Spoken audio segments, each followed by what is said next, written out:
हम अपने आप को डिमोटिवेट कर लेते हैं कि हाँ, हम हैंडीकैप हैं। शुरू से ही। हाँ, है कि नहीं? हम अपने आप आप तो को बचपन से है ना। बिल्कुल, मैं बाय बर्थ हैंडीकैप हूँ, तो मुझे हम्म, आज तक टेंशन नहीं हुई कि मैं हैंडीकैप हूँ। इस ईश्वर का ना हमेशा दिमाग में शुक्रिया करना चाहिए कि आपने हम्म, जैसी भी मेरी लाइफ दी है, बहुत अच्छी दी है, बहुत अच्छी अब थी। मैं इसे चेंज करके दिखाऊँगा। नमस्कार दोस्तों, हमारे साथ हैं आज़ाद सिंह। और आज़ाद सिंह 2018 की जो ग्रुप डी की वैकेंसी आई थी उसी में वेटिंग लिस्ट में पड़े हुए थे। तो उसमें इनका नाम आया और इनका चुनाव अभी हो गया है। अभी ये सिलेक्ट होके ग्रुप डी पोस्ट पे अभी डीजल शेड में कार्यरत हैं। फिलहाल हम इनसे सब कुछ जानने का प्रयास करेंगे। और एक और प्लस पॉइंट है कि आप लोग देख सकते हैं कि ये विकलांग है। और ये विकलांग कब से हैं ये भी हम लोग जानेंगे। विकलांग होते हुए भी इनका कट ऑफ कितना गया, इन्होंने किस तरह से पढ़ाई की, और सब कुछ हम जानने का आज प्रयास करेंगे। सबसे पहले आज़ाद जी, आप इंट्रोडक्शन बताइए अपना, कहाँ के रहने वाले हैं। नमस्कार साथियों, मेरा नाम आज़ाद सिंह है और मैं बेसिकली उत्तर प्रदेश मुजफ्फरनगर ज़िले से खतौली से रहने वाला हूँ। और हमने ये 2000 ग्रुप डी 2018 का जो फॉर्म भरा था, ये हमने इसमें सिकंदराबाद रीजन जोन डाला और उसमें हमारी जो कट ऑफ आई शुरू में, उसमें हम लगभग 1.33 नंबर से रह गए थे। उसी के बाद वेटिंग लिस्ट में बनी हमारी और अब हमारा वेटिंग लिस्ट निकला। अब हमारे जो थे, अब इसमें हम सिलेक्ट हुए हैं। आपका ज्वाइनिंग डेट बताइए, कब ज्वाइन किए आप। हमने यहाँ पे 20 नवंबर को हमारी ड्यूटी स्टार्ट हुई है ना। 18 तारीख की हमारी ज्वाइनिंग थी इसमें। 20 नवंबर 2021 को आप ज्वाइन किए। यस, 20 नवंबर 2021 को। इसके पहले एक वीडियो आपने जरूर देखा होगा, ये वाला वीडियो। और इस वीडियो में जो है इनके साथ ही ज्वाइन किए थे, ये दोनों लोग एक ही साथ ज्वाइन किए थे। तो फिलहाल इनकी फर्स्ट सैलरी भी आ गई है, वो भी हम लोग जानेंगे। अरे अभी हम जाने हैं। तो सबसे पहले बताइए कि जो कट ऑफ आपका था वह कितना था। हमारी इसमें जो कट ऑफ गई है वो 66 OH कैटेगरी की, हैंडीकैप कैटेगरी में। 3 कैटेगरी 3-4 कैटेगरी बनाई इन्होंने हैंडीकैप में, OH, VH एंड HH। तो हमारा जो OH में आता है, तो हमारा जो कट ऑफ था इसमें 66 पॉइंट है ना, और मेरे जो नंबर थे 66.67 थे। और जब पहली कट ऑफ आई थी वो 67.23 थी। तो मैं बहुत ही कम नंबरों से रहा था उस समय भी। ठीक है, और बस वेट करते रहे, उसके बाद अब फाइनल। आप अभी बोल रहे हैं कि आपका और भी कोई एग्जाम वगैरह निकला हुआ है, तो क्या आप रेलवे छोड़ के चले जाइएगा। हाँ बिल्कुल, अभी मेरा SSC CHSL 2018 जो है वो निकला हुआ है, उसका फाइनल रिजल्ट और एग्ज़ाम्स भी आ चुका है। ठीक है, और अब उसमें हमारे कुछ दोस्तों की ज्वाइनिंग हो भी चुकी है, हमारी भी अब ज्वाइनिंग होने वाली है। कुछ ही दिनों में हमारी ज्वाइनिंग हो जाएगी और उसके बाद हम रेलवे को अलविदा कहकर मिनिस्ट्री ऑफ शिपिंग हमारे जो मिला है मुंबई में, उसी में चले जाएंगे हम। मुंबई मिला है जी जी, और मुंबई में जाके ज्वाइन कीजिएगा। जी बिल्कुल, मुंबई में ज्वाइन होगा। किसी को एक सफलता नहीं मिल रही है और इनको दो सफलता, एक आ चुके हैं और दूसरा का इंतजार कर रहे हैं। वो भी कुछ दिनों में, 4-5 दिन या 10 दिन में आने वाला होगा। हाँ, विद इन वीक हमारा दूसरा ज्वाइनिंग लेटर मेल पे आएगा। वो सभी दोस्तों को मेल से मिला है, लगभग 5 से 7 दोस्त को मिल चुका है। ठीक है ना, हम कुछ 2-3 दोस्त रह रहे हैं, हमारा भी आने वाला है। हमने बात की थी तो बोल रहे थे कि within week you will receive your joining mail. मैं बात बताना चाहूँगा कि जैसे कि ये विकलांग हैं, विकलांग कोटा के थ्रू आए हुए हैं। कहने में हमको थोड़ा सा खराब लग रहा है, दिव्यांग कह सकते हैं, दिव्यांग हैं। तो आपने एक जय भीम पिक्चर में देखा होगा एक कैरेक्टर को, वो कैरेक्टर आपने देखा होगा, सामने दिख रहा होगा। जब इनको हम पहली बार देखे तब सब देखते ही रह गए इनको सच में। और जानकारी लेंगे कि किस तरह से इन्होंने पढ़ाई किया और किस तरह से इन्होंने सफलता पाई है। और ये बताइए कि आपकी जो फर्स्ट सैलरी आई है वो भी बताना चाहेंगे आप। हाँ बिल्कुल, कोई बात नहीं है इसमें। देखो, रेलवे है, रेलवे में जो फर्स्ट सैलरी है हमारी लगभग 1 मंथ 10 डेज़ की सैलरी आई है, जो कि हमें 35,000 समथिंग मिली है इन हैंड। इसके ऊपर वीडियो भी बनाए हैं। फर्स्ट सैलरी जो आई थी तो इनके साथ जो ज्वाइन किए थे तो उनका ही बनाए थे। तो एक और बात, जो हैंडीकैप रहते हैं उनको ज़्यादा सैलरी मिलती है, ट्रांसपोर्ट अलाउंस है जो ज़्यादा आता है, वो 2000 लगभग 2000 ज़्यादा मिलता है। थोड़ा आइए आप आपके मोबाइल में RSS ओपन कीजिए ना। आपको स्क्रीन पर दिख रहा होगा कि मैंने इनका जो सैलरी है फर्स्ट सैलरी ग्रुप डी का वो मैंने लगा कर रखा है। तो आप लोग देख सकते हैं इनका जो ग्रोस सैलरी है वह 37,568 रुपये आए हुए हैं। डिडक्शन इनका हुआ है 2,567 रुपया और नेट पेमेंट बना है 35,001 रुपया। इनको ट्रांसपोर्ट अलाउंस ज़्यादा आता है, जैसे 2,948 रुपये आप लोगों को दिख रहा होगा। ऐसे अगर मान लीजिए नॉर्मल कोई अगर ज्वाइन करता है हेल्पर में तो 1,179 रुपये उसको ट्रांसपोर्ट अलाउंस मिलेंगे, लेकिन इनको 2,948 रुपये ट्रांसपोर्ट अलाउंस मिलते हैं। हैंडीकैप वालों के लिए आप कुछ कहिए। एक छोटी सी इन्फॉर्मेशन देना चाहूँगा। जो हैंडीकैप स्टूडेंट हैं, ग्रुप डी 2019 की तैयारी कर रहे हैं और एनटीपीसी 2019 की तैयारी कर रहे हैं, हैंडीकैप उन्हें लगता है कि मतलब जॉब नहीं मिलेगी। हाँ सही बात है, मेरे पास बहुत सारा कमेंट आता है है ना। उन्हें सभी को लगता है, मेरे को भी ऐसे ही लगता था कि नहीं मिलेगी जॉब, लेकिन ऐसा कुछ नहीं है, जॉब नहीं मिलेगी। सब कुछ तुम्हारे हाथ में, सब कुछ तुम्हारे दिमाग में है, ठीक है ना। सोच तुम्हारी कैसी है और तुम्हारे कर्म, तुम क्या कर रहे हो, कितनी मेहनत कर रहे हो, बस ये डिपेंड करता है। जॉब मिल जाएगी, डेफिनेटली मिल जाएगी। कट ऑफ को पार कीजिए, जितनी कट ऑफ लगती है उससे ज़्यादा नंबर आप अपने घर पे लगा दीजिए। 100% आपको जॉब मिलेगी। रेलवे में, एसएससी में, यूपीएससी में, किसी में भी हो जॉब मिल जाती है, नो प्रॉब्लम। ऐसा कुछ नहीं है। ये बहुत सारा डाउट है मेरे बहुत सारे दोस्त हैं, वो ये सोचते हैं कि हैंडीकैप को जॉब नहीं मिलती, नहीं देते रेलवे या एसएससी नहीं देती। ऐसा कुछ नहीं है। बशर्ते क्या होता है कि हमें उनकी डिमांड्स को कंप्लीट करना होता है, उनकी कट ऑफ्स को पार करना होता है। जैसे सभी कैटेगरी अपनी कट ऑफ को पार करते हैं, ऐसे ही हमें अपनी कट ऑफ को पार करना होता है। अब हमारे साथ सिचुएशन क्या आती है कि पढ़ाई में प्रॉब्लम्स आती हैं, हम अपने आप को डिमोटिवेट कर लेते हैं कि हम हैंडीकैप है शुरू से ही। हाँ है कि नहीं, हम अपने आप तो बचपन से है ना। बिल्कुल, मैं बाय बर्थ हैंडीकैप हूँ, तो मुझे आज तक टेंशन नहीं हुई कि मैं हैंडीकैप हूँ, रियलिटी में। और यही मैं हकीकत में तुम्हें बताऊँ, खुश हूँ।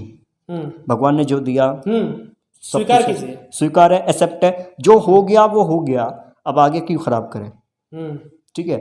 जो हो गया वो हो गया, अब आगे क्यों खराब करें। अब अपनी लाइफ को ऐसे जीना है कि जिससे कि वो स्पेशल बन सके, ठीक है। तो मैं बस यही कहना चाहूँगा, बस लगे रहो, मेहनत करते रहो, जितनी कर सकते हो उतनी करो, ठीक है ना। 2-4 साल मेहनत कर लेंगे तो पूरी लाइफ सेट होने वाली है। तो इसमें कोई दो राय नहीं है कि जॉब नहीं मिलेगी या वो ऐसे, हाँ डिस्क्रिमिनेशन होता है, ये कोई भी ऐसा बड़ी बात नहीं, डिस्क्रिमिनेशन की भेदभाव होता है, लेकिन ऐसा कुछ नहीं है कि आप अपनी मेहनत करो, अब भगवान उसका रिजल्ट ना दे। आप सच्ची ईमानदारी से आपको मेहनत करनी होगी and definitely you will get success in your life, no problem and no doubts. एक बात मैं जरूर कहना चाहूँगा कि दिव्यांग जितने भी स्टूडेंट हैं उनके लिए डिफेंस का रास्ता नहीं खुला है, लेकिन रेलवे में वे बिल्कुल आ सकते हैं। आप लोग एक उदाहरण देख सकते हैं कि ये रेलवे में आए हैं और इनकी कितनी विकलांगता है आप लोग देख सकते हैं। क्या आपको डीजल शेड में काम कराया जा रहा है, जैसे नॉर्मल पर्सन जो रहता है वो काम करता है, हार्ड वर्क मिलता है, तो आप कैसा वर्क आपको मिल रहा है। देखो मैंने काफ़ी जगह ये न्यूज़ सुनी थी कि जो हैंडीकैप है उनको भी ऐसे ही वर्क दे देते हैं जैसे कि नॉर्मल को देते हैं, हार्ड वर्क दे देते हैं। बेसिकली क्या हुआ है कि मेरे साथ जो स्टार्टिंग में आया, तो हम डीजल साइड में आए तो हमें अंडर ट्रक डाल दिया गया। अंडर ट्रक में सबसे ज़्यादा हार्ड वर्क होता है। देन जब हमारे फोरमैन ने देखा कि हम उस चीज़ के लिए एलिजिबल नहीं है, वो काम नहीं कर सकते, देन उन्होंने हमें कंप्यूटर वर्क दे दिया, क्योंकि मैं कंप्यूटर भी बहुत अच्छी तरीके से जानता हूँ। तो अब हम क्या करते हैं, मस्टर चढ़ाते हैं, अटेंडेंस चढ़ाते हैं, ठीक है। मेरा मस्टर का काम है, अटेंडेंस चढ़ाता हूँ। बिल्कुल इजी वर्क है, लाइफ इजी है, बशर्ते तुम ईमानदारी से काम करते हो, ठीक है ना। आपको दिल से साफ होना चाहिए, दिल से साफ, ठीक है ना। बाकी कुछ प्रॉब्लम नहीं होगी, ऊपर वाला आपके साथ रहेगा। मेरा ये मानना है। उस ईश्वर का है ना हमेशा दिमाग में शुक्रिया करना चाहिए कि आपने जैसी भी मेरी लाइफ दी है बहुत अच्छी दी है, अब मैं इसे चेंज करके दिखाऊंगा, ठीक है। आपको अपनी लाइफ में मेहनत करनी है, बस कुछ नहीं है, कुछ नहीं होता कि भाई ये काम हार्ड देगा, वो देगा, जो भी देगा करो।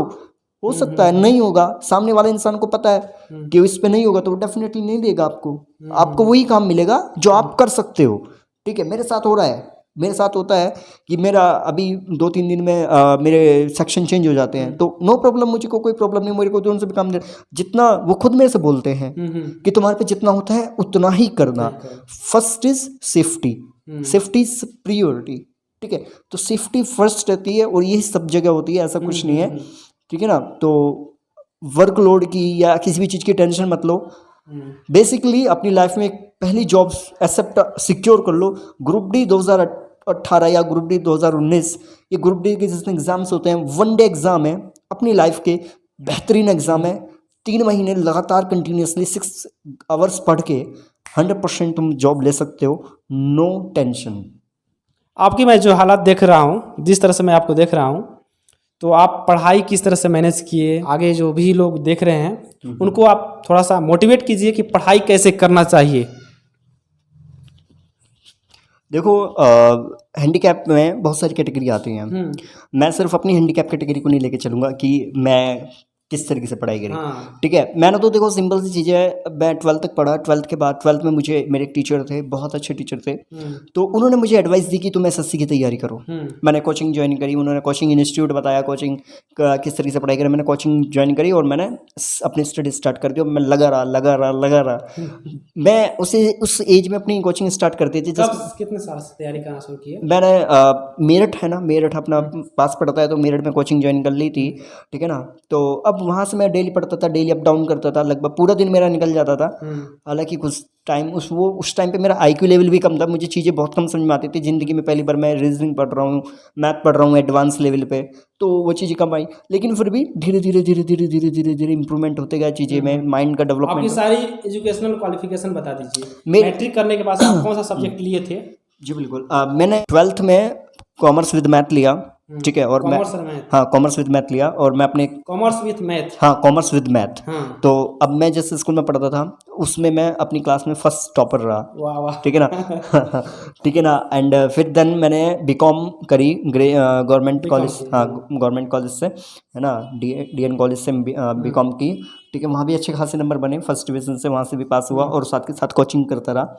ठीक है ना, 2019 में मेरी बीकॉम कंप्लीट हुई और उसके बाद मैं अपना कंप्लीटली डेडिकेट हो गया कंपटीशन के लिए कि भाई मेरे को जॉब चाहिए। ठीक है, तो मैंने उस टाइम पे एग्जाम्स जितने थे मैंने दिए।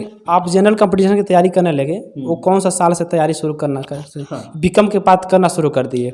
नहीं, बीकॉम करते करते मैंने कोचिंग स्टार्ट कर दी थी बीकॉम के साथ। ठीक है ना, 2017 में मैंने स्टार्ट कर दिया था। 2017 में मैंने स्टार्ट कर दिया था। ठीक है, और उस टाइम पे मैंने एसएससी CHSL 2017 वो भी निकाल दिया था कंप्लीटली। अच्छा। हाँ, और मेरी जिंदगी का फर्स्ट एग्जाम था CHSL 2017। फर्स्ट अटेम्प्ट में first tier clear, first attempt में tier second clear, tier third में क्या हुआ कि मेरे को वो हैंडीकैप की वजह से थोड़ा सा प्रॉब्लम हो गई। वो क्यों हुआ, क्या मेरे को मिसिंग अंडरस्टैंडिंग होगी कि मेरे को 15 मिनट मिलेंगे टाइपिंग में। अच्छा। ठीक है, तो मैंने 15 मिनट के हिसाब से मैंने अपनी टाइपिंग की प्रैक्टिस की। अच्छा। लेकिन भाई वहाँ पे पता चला कि 15 मिनट नहीं होती, वहाँ पे 10 मिनट मिलती हैं, चाहे वो हैंडीकैप हो चाहे नॉर्मल हो। ठीक है, उस वजह से मैं वहाँ पे फेल हुआ क्योंकि मैंने 12 मिनट में वो कंप्लीट कर दी थी। लेकिन मैंने देखा कि 12 मिनट है तो मेरा एरर में आ गया और मैं वहाँ फेल हुआ। ठीक है, फिर मैंने ग्रुप डी 2018 फिल किया फॉर्म और CHSL 2018 फॉर्म किया। दोनों फॉर्म फिल किया और ये तो 1 डे एग्जाम था, एक दिन में कंप्लीट हो गया। और हैंडीकैप वालों के लिए फिजिकल नहीं होता, तो हमारा तो इसमें बस डायरेक्ट डॉक्यूमेंट वेरिफिकेशन हुआ, ये अब हुआ। CHSL 2018 के साथ एग्जाम चल रहे थे, प्री क्लियर हुआ, मेंस क्लियर हुआ, टाइपिंग क्लियर हुई। हालांकि बहुत सारे स्ट्रगल्स आए उसके बीच में, इतना ज़्यादा स्ट्रगल।